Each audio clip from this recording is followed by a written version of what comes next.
the sort of new world order of music marketing, and we all are excited by new tools and new tricks and all of that. But the question really is, does it work?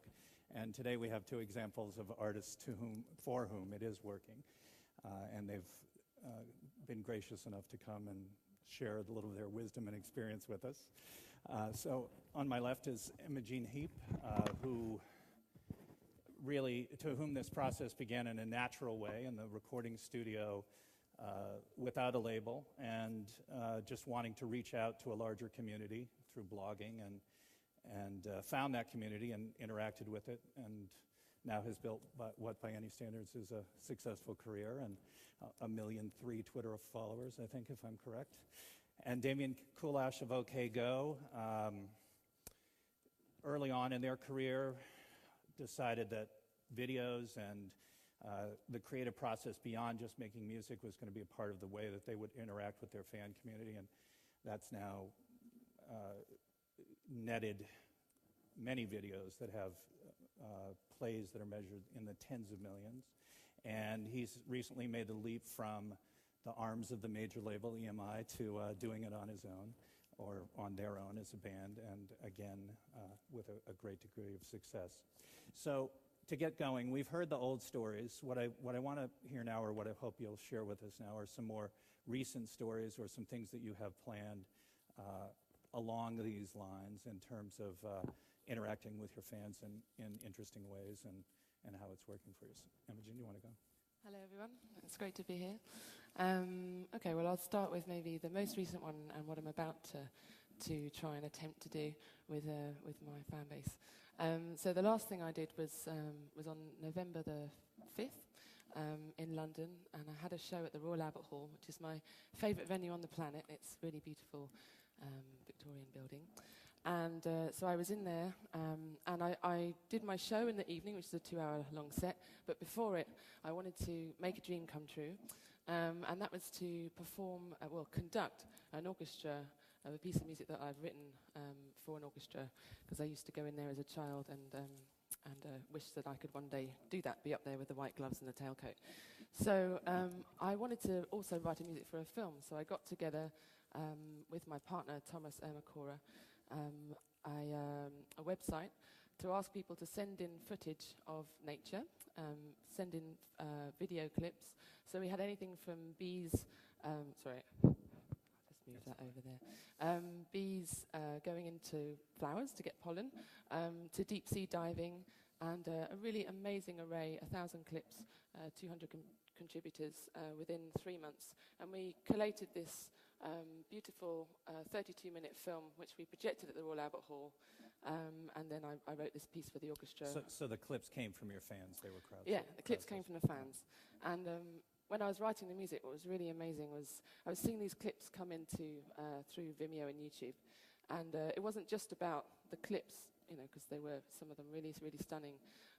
It was also about the stories of the people that had made the clips, and what they must have, felt, the urge to kind of go out and film nature. And I love this idea that it's not kind of environmentalism, beating people around the head, telling them what not to do, but it's kind of celebrating nature in a really kind of natural way. So that was my last thing, and that was great fun. And we reached 482,000 people on the web, which is quite fun, quite scary as well. So the next thing I'm really excited to do is going to be on the 14th of March. In my life, there's lots of touring, lots of kind of trying to develop new ways of having fun on stage with tech and online, and also having a life on top of that with my nice man.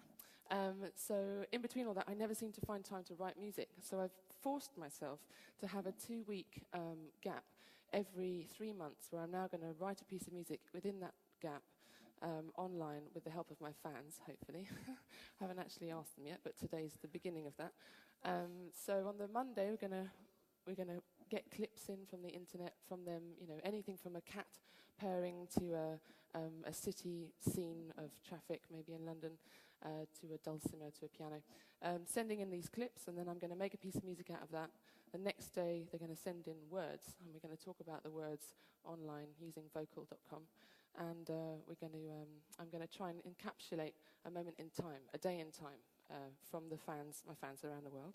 Next day, videos, and next day, stills and pictures to get together the artwork and the music video. Friday and Saturday, get them to, I'm going to put up the middle 8 section, which I'll have recorded in the studio. They're going to then perform a solo over the top, and then the winning, my favourite one, gets on the record.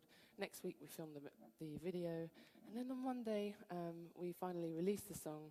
My friend Tim Exile is going to do a live remix as he hears it for the first time, and we're going to have a big party at my house, maybe. And you're going to do that involved. repeatedly over every 2 months as well? Yeah, we're going to do it every 3 months. 3 months. My plan is to do 4 songs in a year, because I'm just not getting the music done. There's just so much to do. And also I love to work in those creative boundaries. Those limitations, really, I flourish in them. And also time limit too is really, I seem to thrive in that. So I'm going to put myself to the test, and I'm sure it's going to be fun. Thank you. And Damian, you told me yesterday some interesting things that you're doing, if you'd share. Yeah, well, hello everyone. Like Imogen, the hardest thing to do for us is find time to write. So this coming year we have blocked out a whole bunch of times for actually just writing music, which is the first and most exciting thing for us. Sorry, did you hear that? It sounds like my voice just came on. I was saying, like Imogen, the most difficult thing for us to do at this point is find time to just write without any sort of, without rushing through it to get to some goal, and just to actually write with the idea of making something. So this year there's a lot of writing time blocked out, which is nice. There's a few big projects on the horizon. One, there's a film, a Morgan Spurlock film. Morgan Spurlock is the guy who made Super Size Me and a bunch of other wonderfully incendiary documentaries. And today, actually, at Sundance, he is premiering his new film, Palm Wonderful Presents The Greatest Film Ever Sold. It's a film about advertising, marketing, product placement in entertainment, and he funded it by advertising, product placement, and marketing. So it's just the whole film is him taking a camera into pitch meetings and saying, "I want to make a film," and them saying, "What is this film?" And he's saying, "It's it right here. This is it right now." And it's a hilarious movie, incredibly revealing, and it basically, it's sort of the expose of how the entertainment industry works right now, which is wonderful. So we wrote the ending anthem for that song. For that film, and the film premieres today. In April, we will release a video for that song, and we're crowdsourcing that to a certain degree. We're going to make the entire thing in HTML5 with developers from Mozilla. So they're kind of putting out the call to the larger community of HTML5 developers. So it's unclear at this point what exactly it'll be, which is exciting for us. It's a new big video project and we don't know what it will be yet. Another video project that we don't know what it will be is a dance collaboration with the Palabolas Dance Company in New York. So we will do live performances with them in July, and we have about 4 weeks of playtime with them between now and then to figure out what it is we're doing. Presumably a video component will be part of that, and of course the live performances. And we have other video projects on the horizon for summer and next fall if we can get around to them.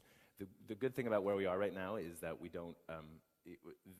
Rather than having these sort of chunks of things we have to fill in, you have to get an album ready by such and such a date, or your publisher wants this, or your label wants that. We have a sort of running list of 50 or 100 ideas that would be awesome if we could get the time, or the finances, or the resources, the talents to do it. And so as those things come around, we chase them. So it sounds like for both of you, you've not just made the shift in the way you're marketing, we'll just call it that, and your interaction with fans is to the new reality, if you will, but also the way in which you create music or are motivated to create music, and the timetable in which you create music has been shaped by that as well. And can you expound on that? Am I just making this up, or is that's an interesting that the most interesting thing it's right in that first part of your question is well, let's just call it marketing. It's the whole idea that digital spaces and online spaces and the sort of new annexed reality that we have due to our digital lives is some other space, and that we have to figure out some way to discuss the artwork we make there separately from artwork we would make elsewhere. I mean, that's the sort of interesting part to me, that it's all a whole. Yeah, I mean, obviously most people in this room presumably are here because they work in the marketing of music, but we're here because we work making stuff. So it doesn't feel like marketing from my shoes. I mean, I suppose that the Medicis probably thought that the Sistine Chapel was great marketing, but that's certainly not what he thought when he was painting the ceiling. Right. And for us, I mean, I can't speak for Imogen, but it doesn't feel like digital spaces or social networks or the kind of new parameters of the music world are spaces that must be explored for the sake of commerce. It's spaces we get to explore for the sake of art. And in fact, they break down all of the categories and rules that existed 5 or 10 years ago in a way that's wonderfully freeing, at least for me, because I don't have to worry about making things that fit a certain mold, right, or answer to a certain sales metric. Somebody else's timetable, if you will. Right. Yeah. Is that true for you as well? Yeah, it's almost like, I mean, people have said, wow, it's amazing what you're doing with marketing your songs and your records, and look at the way your career's gone. But to me, it just feels like a very long, steady build ever since I started when I was 17, signed my first record deal.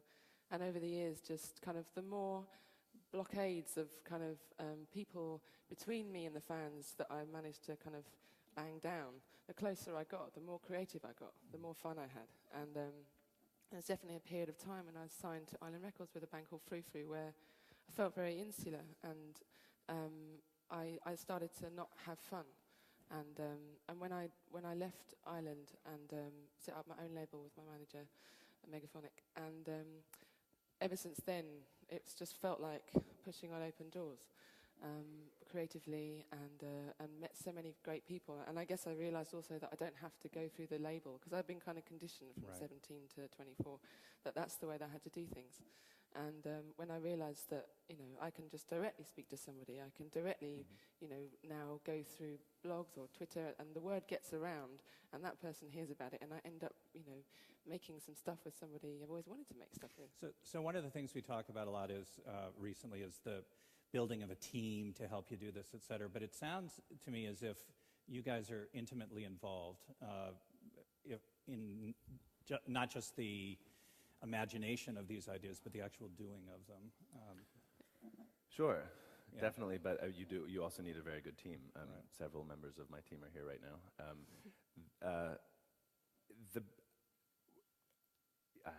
Where to go with this?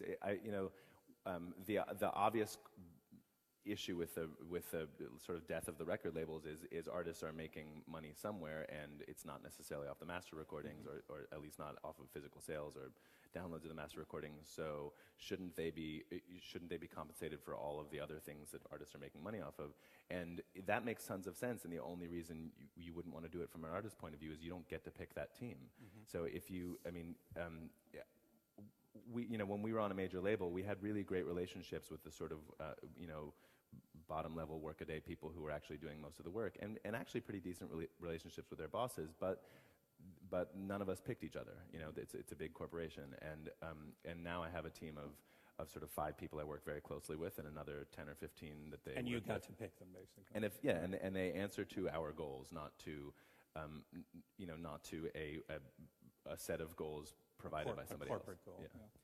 And for you? I was actually going to say that my team also does include my fans. I really hate doing biographies; they're so boring, and it's really hard to you want to tell people how all the great things that's been happening, but you don't want to kind of blow your own trumpet too much. And I couldn't find somebody to do it, a journalist to do it. So I reached out to the fans and just said, could you? We basically did a Twitter biography. So I asked the fans to write little pieces about me in 140 characters or less, and we compiled it together and created a biography that was by the fans.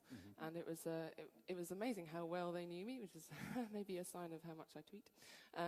But it was a really fun kind of creative biography, and I think it kind of said a lot about what we do together, me and the fans, without kind of having to spell it out. Beyond the obvious, the Facebook, the Twitter, the making videos, is there any particular technology that you're either using or have read about or thinking about using that is just sort of interesting to you or has potential or maybe even have shown results, Ustream or whatever it might be? Well, for me, I'm really passionate about this great program called Vocal. Using and it's spelled differently. Help me. Vocal spelled Vokle. Okay. And when I met them, they sent me an email because they'd heard how I like using lots of different, different kinds of ways to reach my fans. And so they sent me an email saying, we've got this new software, we think you're going to love it.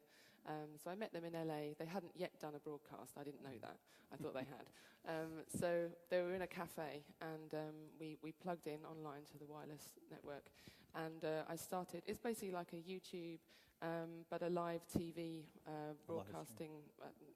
It has broadcasting capability, so you can kind of go, you can choose an editor, you can choose a producer, you can choose somebody who's going to kind of screen people before they come online, and you can pick people, and you can have up to 100 people on one screen, all in little boxes. So it's really, really great fun.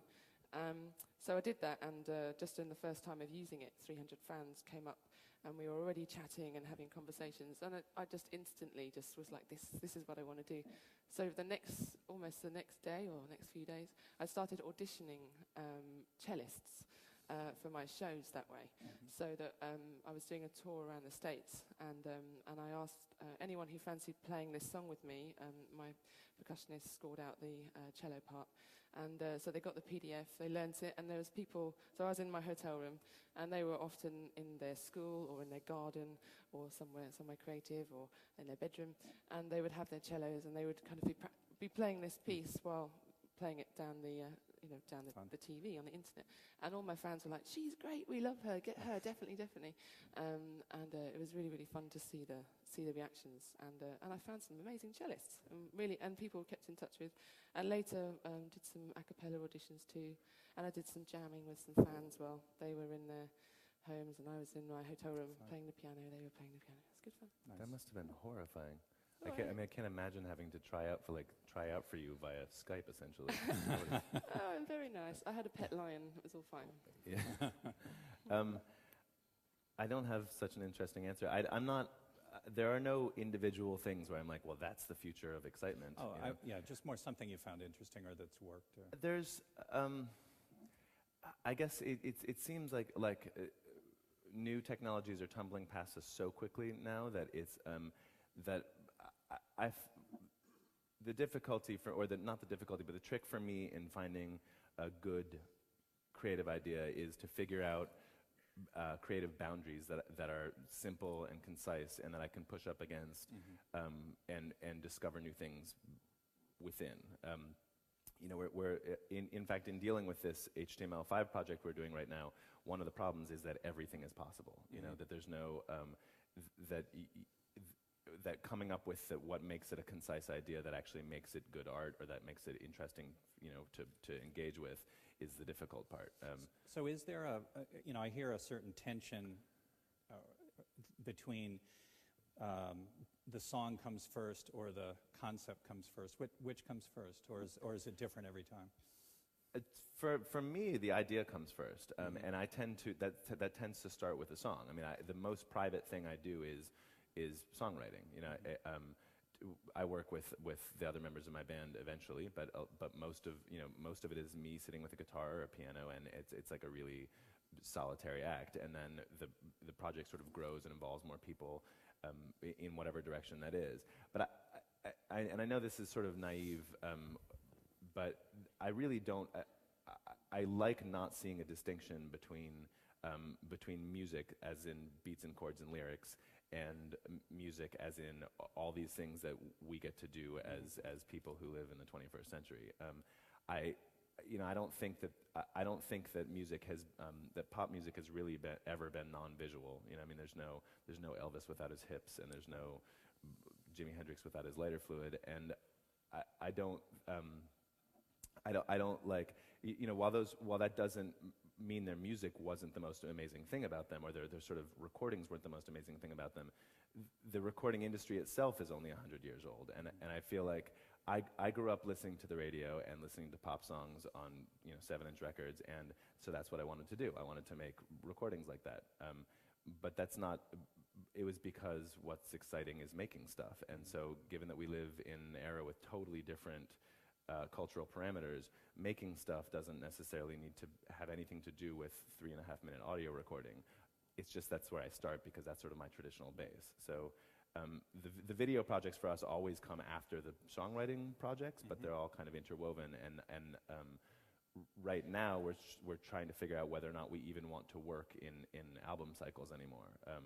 It doesn't make sense with the sort of commercial world any longer, but I also don't like having to think of every song as being like, okay, and now here's another project, and now here's another project. I mean, I like writing 100 songs so that 20 of them can be good enough to start in the studio, so that 12 of them can come out well, you know? So we're going to open this up to questions in just a minute, but before we do, is there any, from each of you, is there any thing that you think we've missed or piece of advice that you might share with somebody, an artist or a team a little earlier in the cycle than you guys are, a place to start? No, I haven't really formulated my answer. I mean, I think there's the really simple way to say it is just make good shit, which is obvious, but where it's not so obvious is that that the metrics other people have for success are probably less intelligent than your own. We're all making subjective artwork, and so judging what success is already sort of a losing battle. But the music industry has been so firm and so stable for so long that people, the Billboard charts are a great place to that's what success is selling lots of records. But now that that's totally imploded, you actually get to have this freedom of being, so don't be on the big champagne charts, or be on the Billboard charts, or be on the YouTube charts, or don't be on any charts, just make something awesome.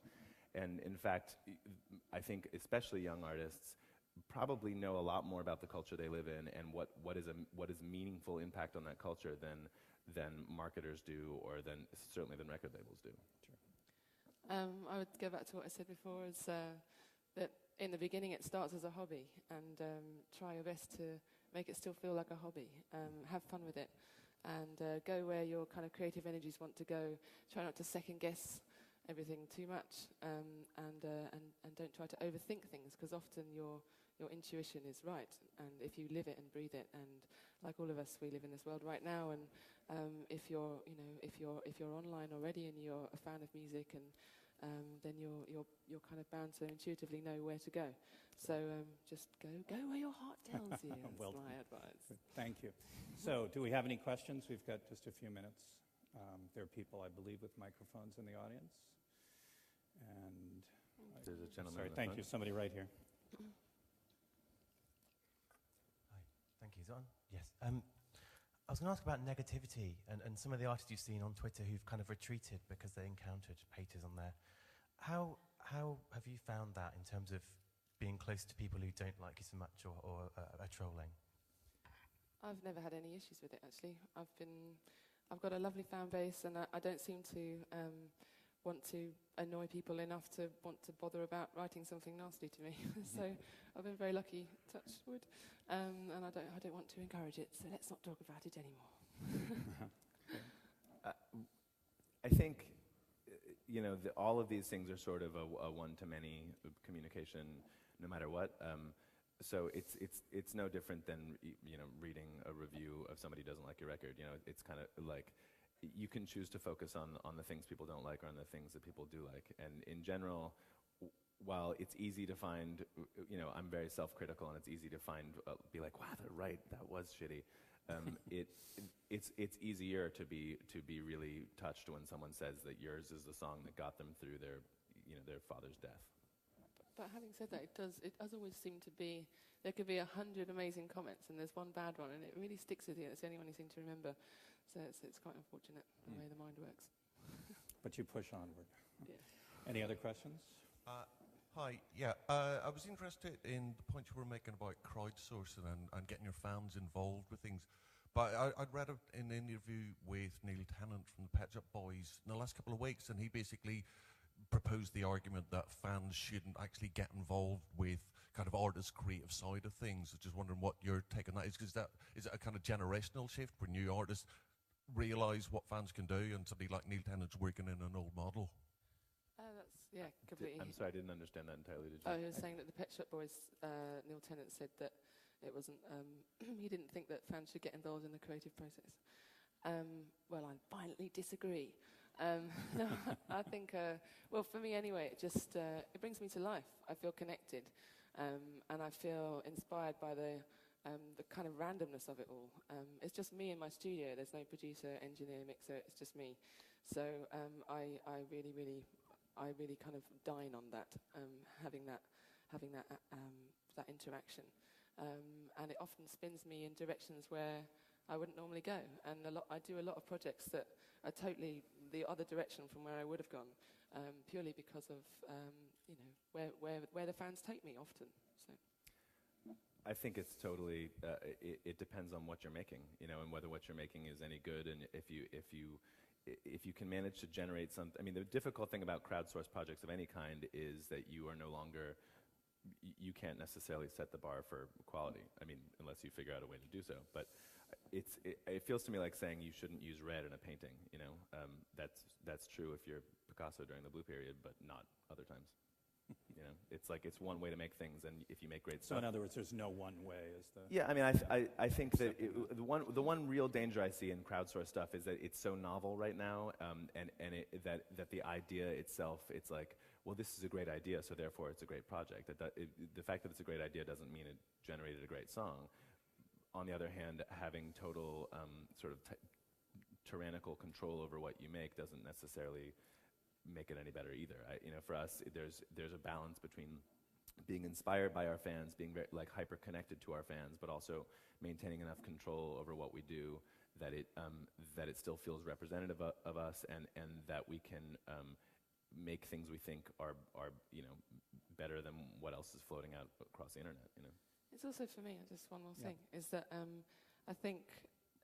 There's many professionals in the world who are doing amazing things, and you can go to them to do your artwork or go to them to get your video done, unless you're Damian, you do it yourself. There's so many people out there who are also trying to get up on the ladder and trying to have something to put in their CV. And it could be, they just, I did for my album artwork, I again had the fun of kind of bringing the fans physically onto the album by them taking photographs of what the lyrics inspired them to feel. So they took these photographs. We've got about, I don't know, a few thousand, 2,000, I can't remember, photographs. And we went through them and we found our favourite ones and we projected them onto me in my house. And they got their name in the CD. I got a great kind of feeling of togetherness, because they'd been with me throughout the making of the record. I blogged it nearly every day and about the recording process, because I also wanted my family and friends to understand what it is I do all day. So I really love that a few people have met me after gigs and said, "Oh, thank you so much. This got me this, or I managed to show this to this person I wanted to work for, and I got this." And that's what it's all about. Spread the love.